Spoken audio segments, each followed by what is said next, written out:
नमस्कार किसान साथियों, स्वागत है आप सभी का पुनः एक बार फिर से आपके अपने यूट्यूब चैनल किसान मित्र यूट्यूब चैनल में। किसान साथियों, वीडियो स्टार्ट करने से पहले एक छोटी सी रिक्वेस्ट है। हम खेती से संबंधित वीडियो लाते रहते हैं। वीडियो पसंद आए तो चैनल को सब्सक्राइब जरूर करें।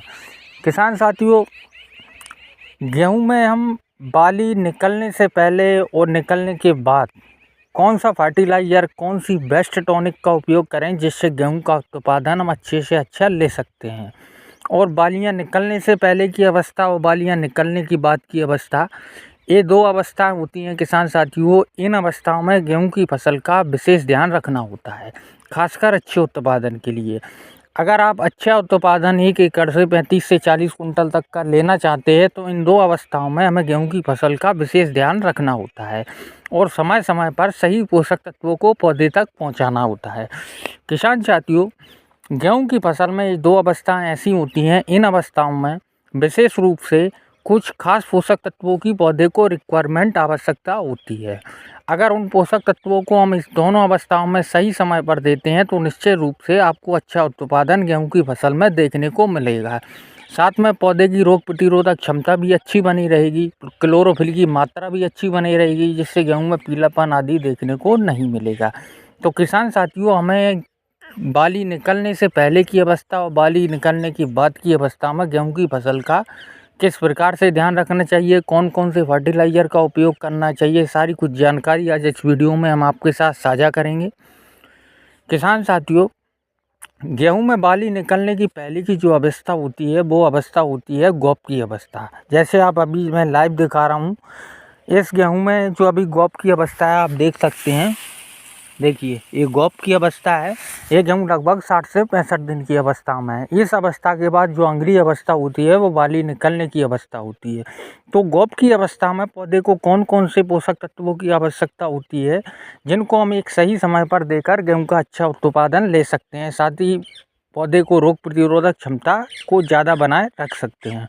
किसान साथियों, गेहूँ की फसल में प्रमुख रूप से सबसे पहले ध्यान देने योग्य वाली होती है गॉप की अवस्था। इस अवस्था में पौधे को ज़रूरत से ज़्यादा होती है फास्फोरस की आवश्यकता।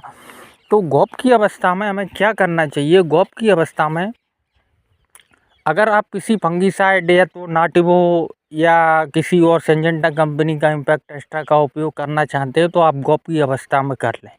अगर आपको लग रहा है कि गेहूं में कोई फंगस जनित रोग आने वाला है या आ चुका है तो गॉप की अवस्था में आपको इसका उपयोग कर लेना चाहिए निश्चित रूप से। और दूसरी ध्यान धरने योग्य बात यही है कि इस अवस्था में पौधे को सबसे ज़्यादा रिक्वायरमेंट होती है, ज़रूरत होती है फास्फोरस की। तो गॉप की अवस्था में आपको NPK 05234 1 kg HD कंपनी का लें जो तुरंत घुल जाता है, या अदरवाइज आप किसी दूसरी कंपनी का लेते हो तो आपको एक दिन पहले घोल बना के रखना है। जब उसमें सारे पोषक तत्व आ जाए, ठीक से घुल जाए, दूसरे दिन स्प्रे करना है। आपको 1 kg NPK और 100 ग्राम बोरोन दोनों को मिक्स करके इसका स्प्रे करना चाहिए गॉप की अवस्था में। और जो इसके बाद की जो अवस्था होती है, अब वीडियो को ज़्यादा लंबा नहीं करना चाहता, इस वजह से मैं आपको शॉर्ट में बता रहा हूँ क्योंकि आपका टाइम भी ख़राब ना हो, कम समय में आपको सही जानकारी पहुँचा रहा हूँ। तो दूसरी अवस्था जो होती है वो अवस्था होती है बालियाँ निकलने की अवस्था। इस अवस्था पर ज़रूरी पोषक तत्व जो सबसे महत्वपूर्ण गेहूँ की फसल के लिए होता है पोटास। जब बालियाँ निकलती हैं तो दाना जब बनता है, दाना का साइज मोटा करने के लिए, एक समान बालियों के लिए पोटास बहुत बड़ी भूमिका अदा करता है।